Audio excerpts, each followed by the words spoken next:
Hər vaxtınız xeyir.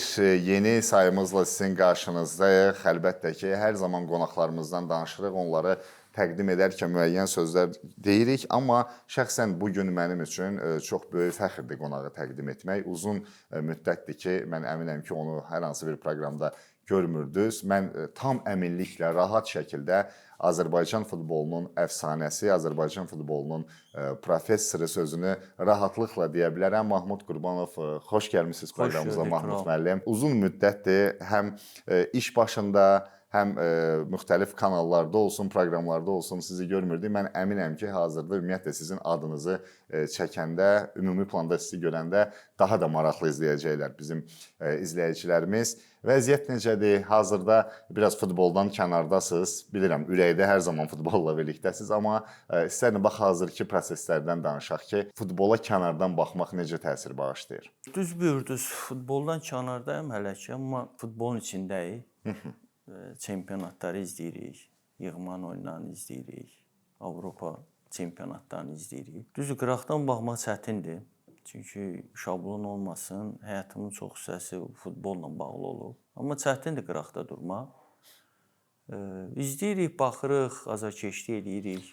Mahmud müəllim, mən başa düşmürəm də, yəni Azərbaycan futbolunun professoru necə kənarda qala bilər?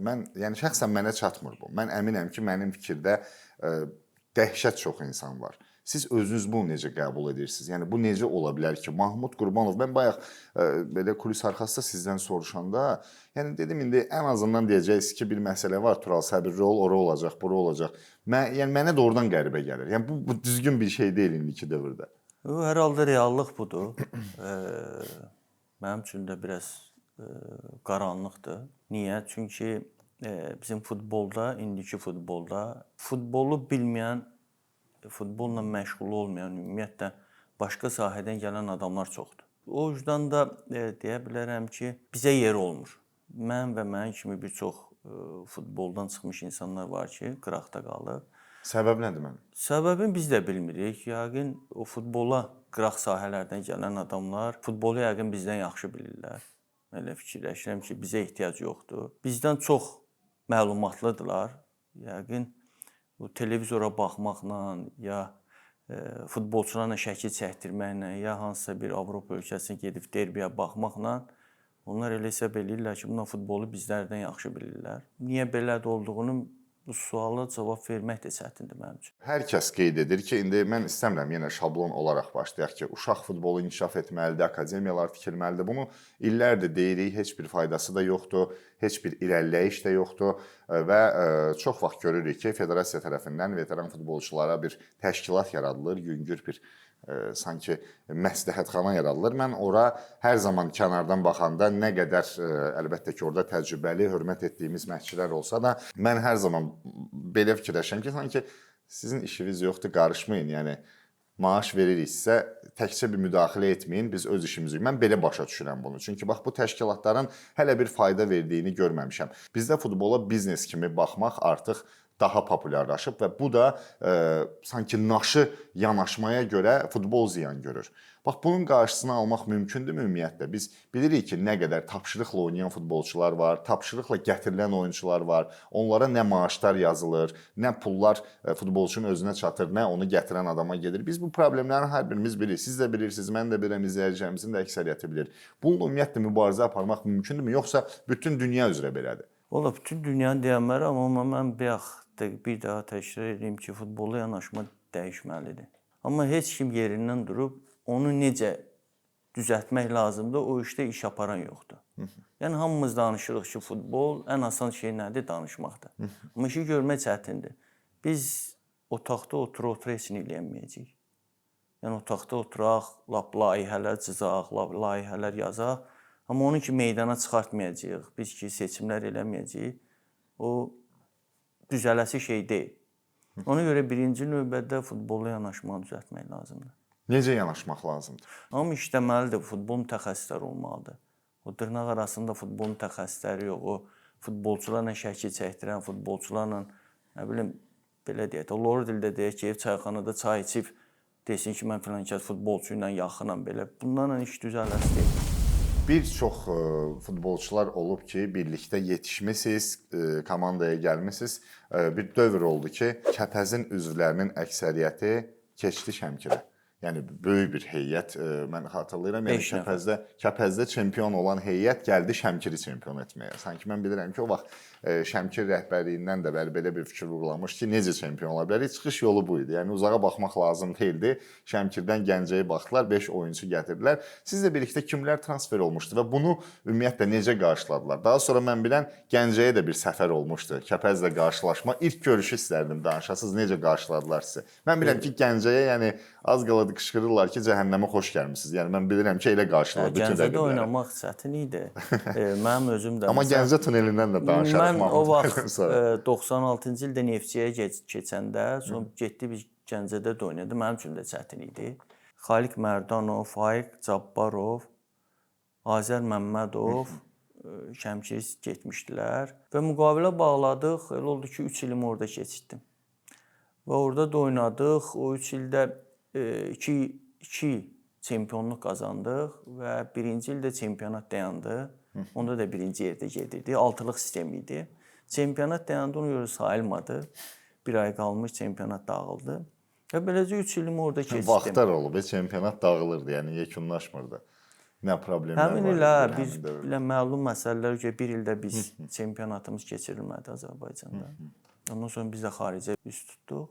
Yəni bu beləcə biz Şəmkirdə 3 mövsüm Şəmkirdə keçirdim. Orada da xoş xatirələr. Şəmkirin vaxtları idi, o Skonto ilə qarşılaşmalar, yəni daha sonra yəni həm çempionluq olsun, hər kəs bilirdi ki, onsuz da Şəmkirin çempionluğunun səbəbi məhz o gələn oyunçulardı. Gəldilər və komandanı çempion etdilər. Ümumiyyətlə Azərbaycan futbolunda belə bir fikir var ki, Mahmud Qurbanov hara gəlsə ora çempion olur.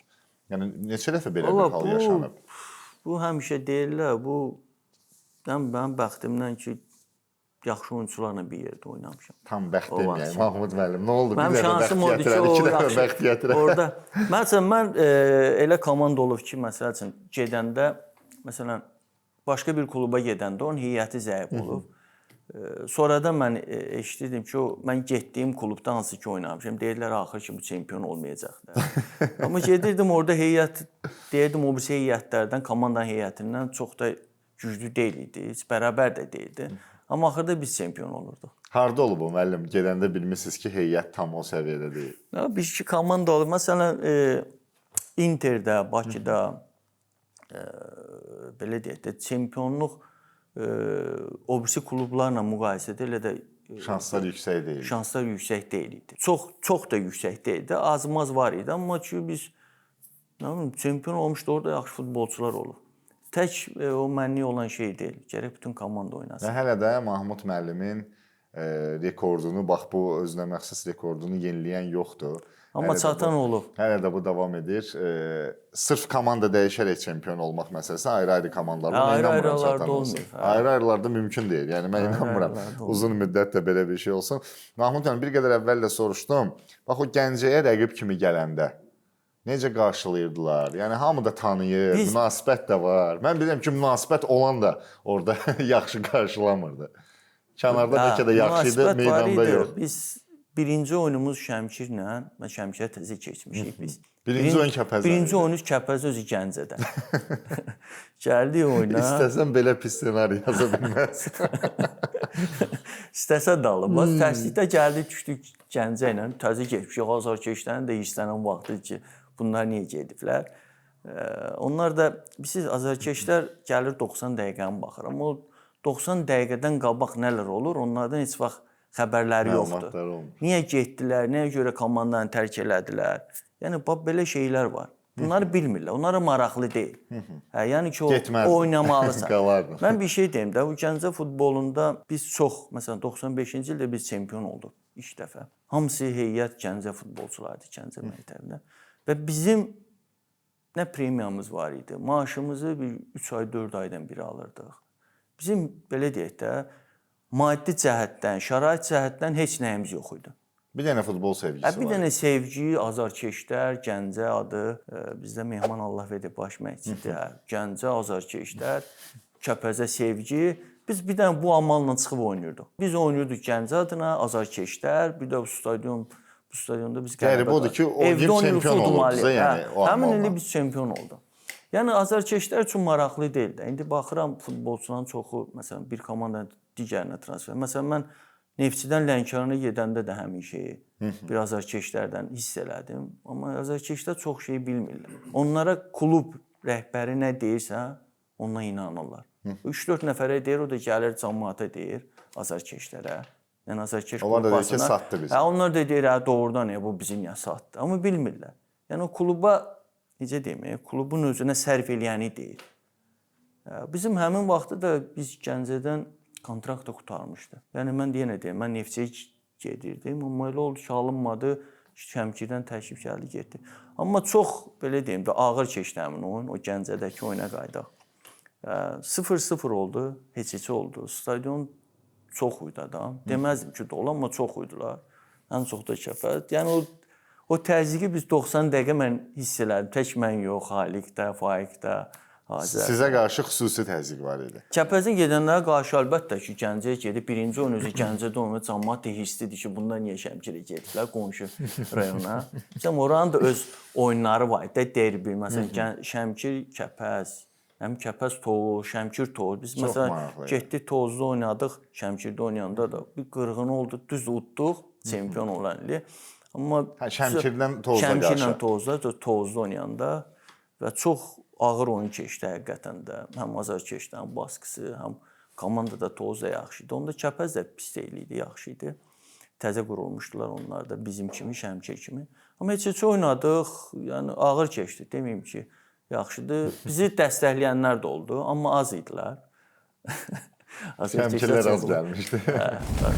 Mahmud müəllim, bu Gəncə tuneli deyilən bir yer var da. Yəni mən bilirəm ki, bunu ola bilər çoxlarının da fikirləşir ki, Gəncə tuneli nədir, nə deməkdir? Bu Gəncə tuneli sırf stadionla soyunub geyinmə otağına gedən bir tuneldir ki, orada dalaşmısınız müəllim. Dərhal keçim suala. Mən bilirəm ki, orada rəqib komandaların başına oyun açıb, yəni Kəpəz komanda. Mən bunu dəqiq bilirəm. İstər hakim olsun. Yəni mənə şəxsən bəzi keçmiş veteran futbolçumuz deyib ki, vaxt olub ki, mən o tunelə girməyə ürək etməmişəm. Biraz gözləmişəm ki, ara sakitləşsin. Çünki deyir işıqları söndürürdülər, qaranlıq olurdu, aləm dəyirdi bir-birinə. Yəni bu hallar yaşanıb həmin tuneldə. Tozla bir insidentimiz olmuşdu o vaxt. Mən Kəpəzdə oynayanda Turan Tozda məğlub olmuşduq. Onda biraz səhv etmirəmsə 93-cü il idi. Möhkəm orada bir xoşa gəlməyən bir insident oldu. Amma orada tunel söhbəti oldu. O stadionun içində oldu. Stadionun içində oldu. Bir dəfə belə bir insident olub, başqa olmayıb. Bəlkə ola bilər Sovet dövründə SSR çempionatında 2-ci liqada oynayanda olub, amma bizim dövrümüzdə olmuyor. Çünki biz belə deyək də, biz Gəncədə oyunlarımızın çoxunu durduq. Bizdə, yəni mən bilirəm, şəxsən özüm də şahidi olmuşam. Kəpəzlə Səfər qarşılaşmasına gedəndə deməyəcəm hansısa futbolçu, əvvəldən yığırdılar oranın fan klublarına ki, falan rəqib komandada falan oyunçu var, bizim dostumuzdur.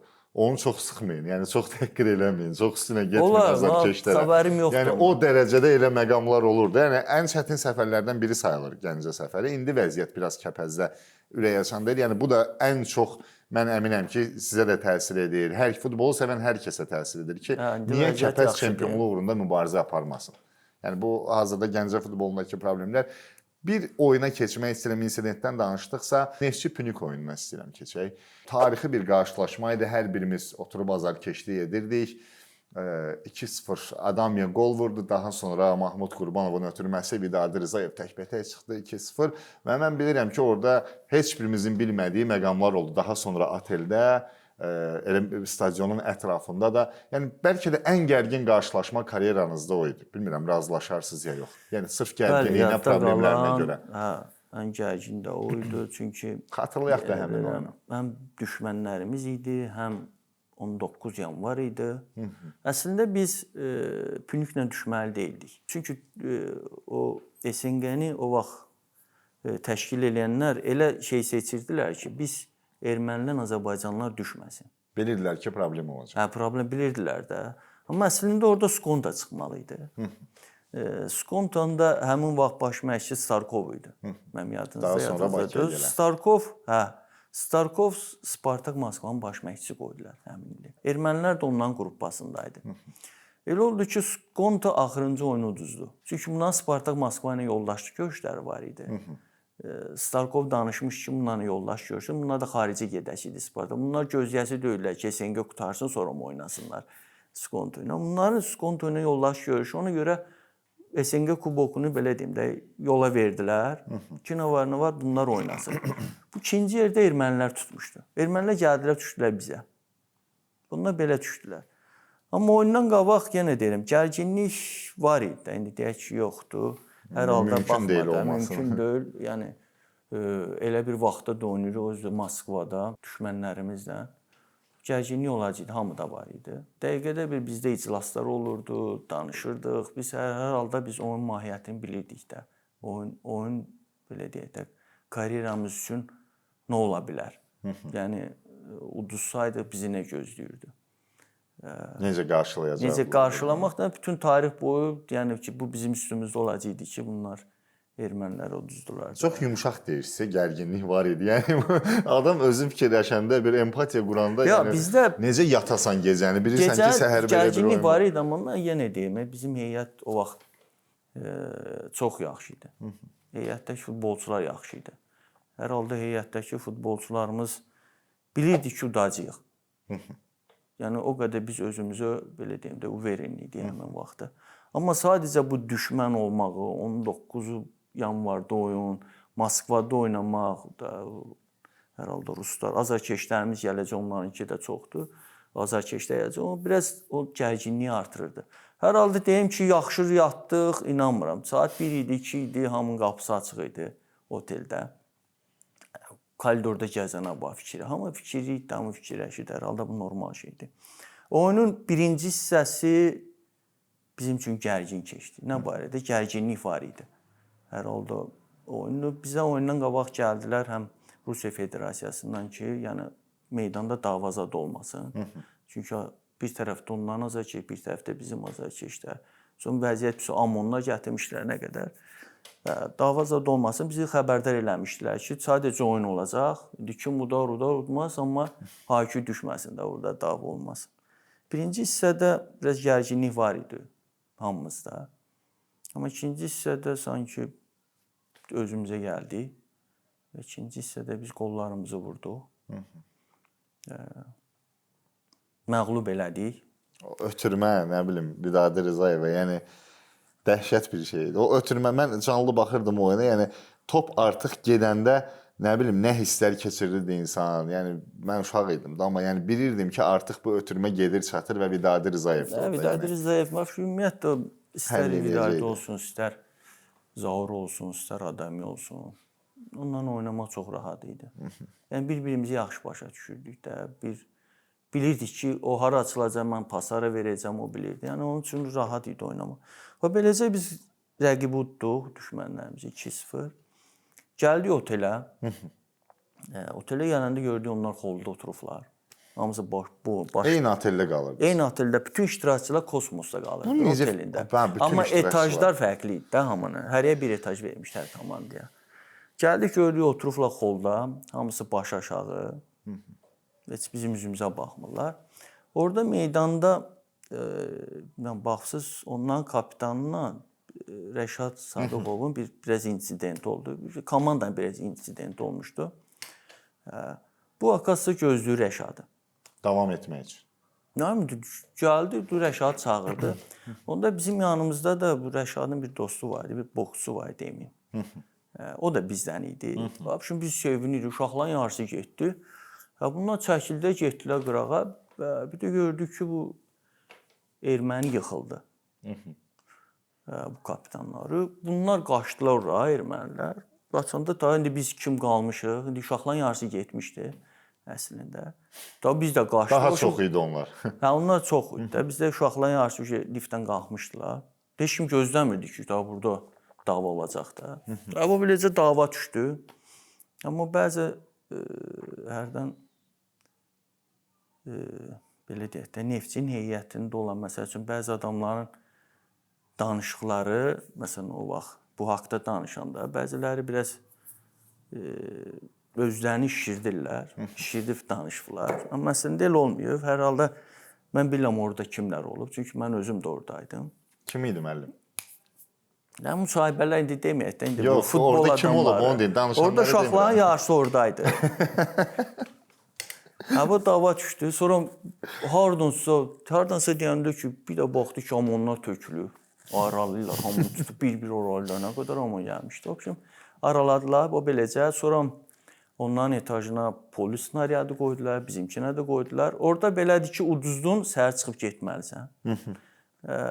Onlar polislərlə getdilər, yemək yedilər, qayıtdılar. Sonra biz getdik, yemək yedik, səhər də çıxdılar, getdilər. Mahmud müəllim, milli komandanın oyunlarından danışaq. Mən saysız hesabsız oyunlarınızı deyə bilərəm milli komandada. O ötürmələri əzbər xatırlayıram, yəni gözümün qarşısındadır. Amma sizin üçün bax hansı oyun daha yadda qalan olub? Hansı rəqibə qarşı meydanın mərkəzində oynamaq daha maraqlı idi? Yəni dünyanın bütün ulduzlarına qarşı oynamısınız demək olar ki, milli komanda səviyyəsində və necə stadionlarda oynamısınız? Bax hansı, yəni milli komanda deyəndə ağlınıza gələn o kadrlar maraqlıdır. Valla hamısı bizim üçün belə deyək də çətin oyunlar. Hasan da oyun olmurdu hər halda. Yığmalarla oynayırsan, o yığmaların ən yaxşı futbolçuları oynayır. Məsələn, Portuqaliya ilə biz Bakıda 1-1 oynadıq. Düzdür, mən sonra da meydana girmişdim. Onlara qarşı oynamaq hamısı ulduzlar idi o vaxt.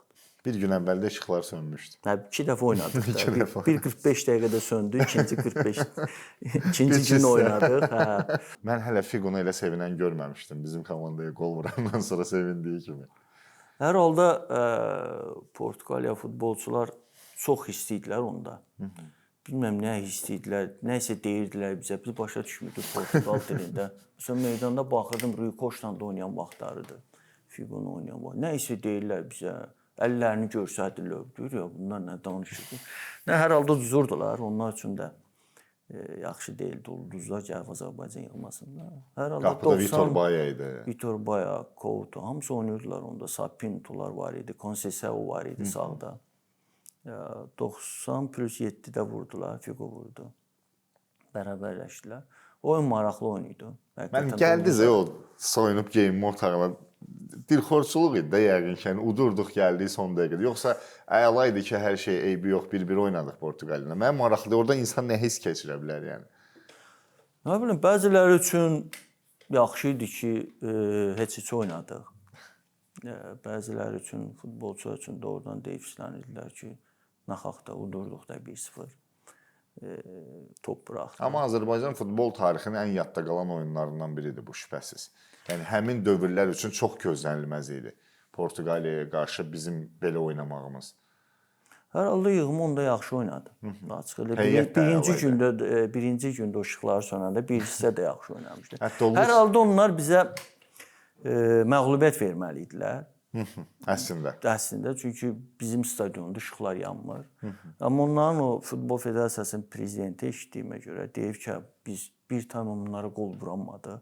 Yox, biz təkrar oynamağın tərəfdarıyıq. Yəni onlar da fikirləşir təkrar oynayanda bizə bəlkə böyük hesabla udmaq istəyirdilər, istəyirdilər. Əslində onlar üstünə düşsəydilər bizə məğlubiyyət verməli idilər. 3-0 məğlubiyyət verəcəkdi UEFA. Amma razılaşdılar gələn. Hələ Lüçkin zərbəsi qayıtdı tirdən qayıtdı. Və oynadıq və belə də heç oldu. Bizim üçün yaxşı. Qarabağın uğurları, yəni son illər Qarabağ komandası Azərbaycanı futbolda bax necə təmsil edir. Mən bilirəm ki, sizin yaşıdlarınız olan mütəxəssislərlə də danışanda hər kəs qeyd edir ki, o dəfə Aslan Kərimov bu fikri vurğuladı ki, bizim vaxtımızda ağlımıza da gəlməz ki, Çempionlar Liqasında oynayaq. Yəni vəziyyət belə deyildi. Yəni başqa cür idi, çətinliklər çox idi, amma indi fakt deyir, bunu yaşayırıq, zövq alırıq deyir bu çempionatdan.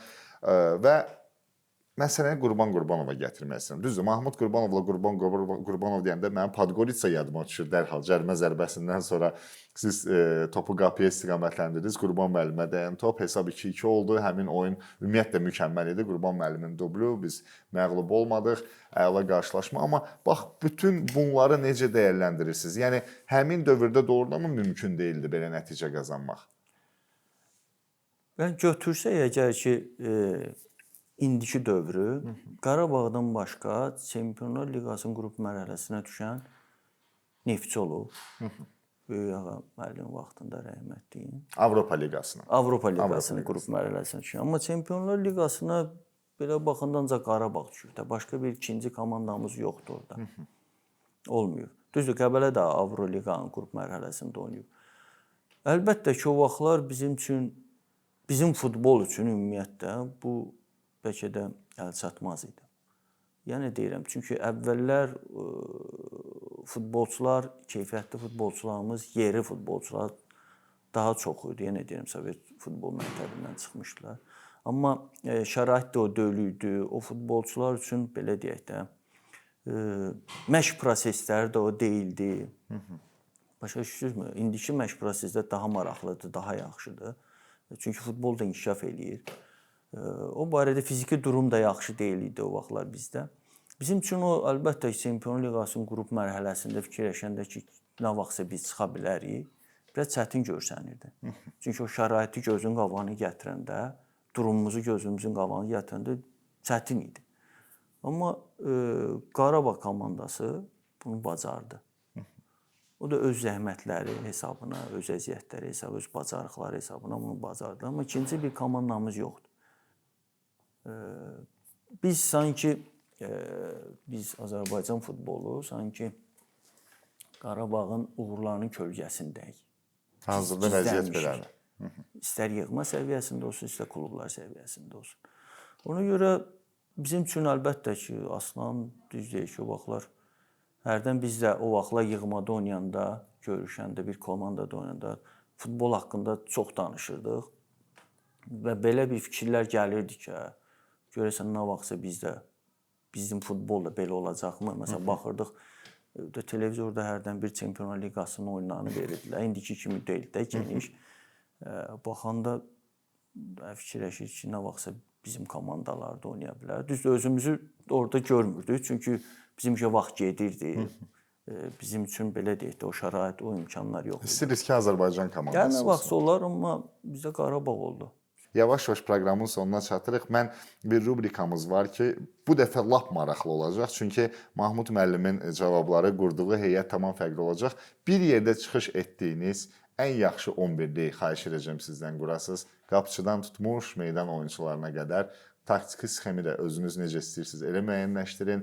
Sırf legioner də olar, yerli futbolçu da olar, fərqi yoxdur. Baş məşqçi əlbəttə ki, Əhməd Ələsgərov olar. Qapıda mən Dima deyərdim. Kramarenko. Sağda Mahir Şükürov, mərkəz müdafiəçiləri Emin Quliyev, Rəşad Sadıqov, Tərlan Əhmədov. Ortada 3 müdafiəçi qoyursunuz müəllim. 4. Aha, solda bəs kim oynayacaq onda? Solda oynayacaq Emin. Emin əvvəl sol zaşnik olub. Sol müdafiəçi olub Emin. Mən düzdür, müdafiənin önündə oynayan daha çoxdur görmüşəm Neftçidə. Emin Quliyev universal oyunçu olub. Həm dayaq yarım müdafiəçisi oynayıb, həm mərkəz müdafiə, həm də sol müdafiə.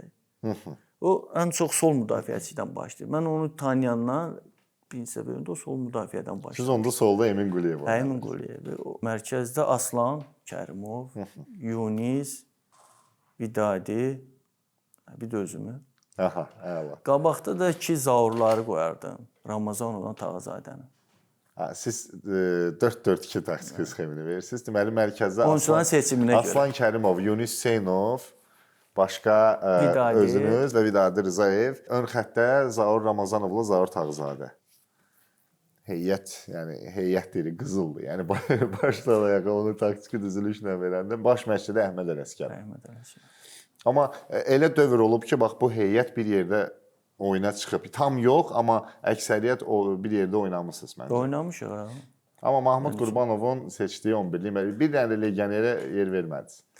Legioner öz oyunçularımız vardı. Onları üstün sayırsınız. O vaxt üçün öz oyunçularımız var idi. Legionerlərə ehtiyac yoxdur. Mahmud müəllim, mən təşəkkür edirəm sizə. Gəldiniz, proqramımızda qonaq oldunuz. Əslində yenə deyirəm, verilişə necə başlamışdıqsa, mən bu fikirlə də davam etmək istəyirəm. Mən başa düşmürəm. Mən demirəm ki, mən Azərbaycan futbolunda mütəxəssisəm və yaxud nə. Mən əminəm ki, mənim bu fikrimlə izləyicilərimiz də razılaşır. Futbol ictimaiyyəti də razılaşır. Mahmud Qurbanovla münasibəti yaxşı olan da, pis olan da razılaşır futbolda. Kim varsa pis olan bilirəm ki, onsuz da azdır. Amma yəni Azərbaycan futbolunun professoru Azərbaycan futbolundan kənarda qalmamalıdır. Sarkazmla cavab verməməlidir ki, bəli, futbolun içindəyik, futbola baxırıq evdə, arada oyunlara gedirik. Yəni bu cavab şəxsən mənim üçün nə bilim, yaxşı bir cavab deyil. Azərbaycan futbolunu biz seviriksə, Azərbaycan futbolunun inkişafını istəyiriksə, Mahmud Qurbanov bu cavabı verməməlidir. Futbolun içindəyik, futbola baxırıq, oyunlar maraqlı keçir. Bu cavab olmamalıdır. Mən tezliklə arzuluyuram ki, layiq olduğunuz bir təklif gəlsin. Layiq olduğunuz dedikdə, mən özümdə bilirəm nələrə layiqsiz və ən belə deyim, Azərbaycan futbolunun inkişafı üçün nə mümkündürsə, bax bu yol çizilsin, nəhayət problemlərdən yox, artıq inkişaf mərhələsindən danışaq. Məmnuniyyətlə nə vaxt hansı mövzuda istəsəz, hansı futboldakı problemlərdən danışmaq istəsəz, qapımız hər zaman açıqdır. Mən yenə deyirəm, biz olsun, bax uşaqlar da əziyyət çəkirlər. Hər kəs üçün çox böyük fəxrdir ki, bu gün siz burada məhz qonağımız oldunuz. Sadəcə olaraq bax həmin insanlara fikirləriniz, sözləriniz deyin, bununla da yekunlaşdıraq proqramımızı. Valla bayaq deyirsiz, mən də heç istəmirəm ki, həmişə problemlərdən danışaq. Mən heç arxaya baxmağı da xoşlamıram. Açıq nostalji hissləri də yaşamağı da xoşlamıram. Və problemlərdən də danışmağı xoşlamıram. Amma bugünkü futbolumuz belədir ki, problemlər belə deyil, uğurlardan daha çoxdur. Uğurlarımız nə qədər çox olar, onda optimist danışıram. Mən özüm optimist adamam, qabağa baxan adamam, amma düzdür, danışırıq hər verilişdə, futboldan danışandan çox problemlərdən danışırıq. Amma əfsuslar olsun ki, belədir. Amma yəqin ki, vaxt gələr, nə vaxtsa ki, ancaq uğurlardan danışarıq Azərbaycan futbolunun. Ürək sözlərinizə görə də sağ olun. Borcumuzdur, Mahmud müəllim. Qismət olar, işləyərik. Mütləq. Mütləq, yəni bu olmalıdır. Mən əminəm ki, bu proqramdan sonra lazımi insanlar da biraz lazımi məsələləri eşidəcəklər. Təşəkkür edirik bizi izlədiyiniz üçün. Bugün Azərbaycan futbolunun professoru Mahmud Qurbanov qonağımız idi. Kanalımızı izləyin, abunə olun, nə bilim, like edin, bir-birinizə göndərin. Siz məndən daha yaxşı bilirsiniz bunları. Gələn proqramda görüşənədək sağ olun, salamat qalın.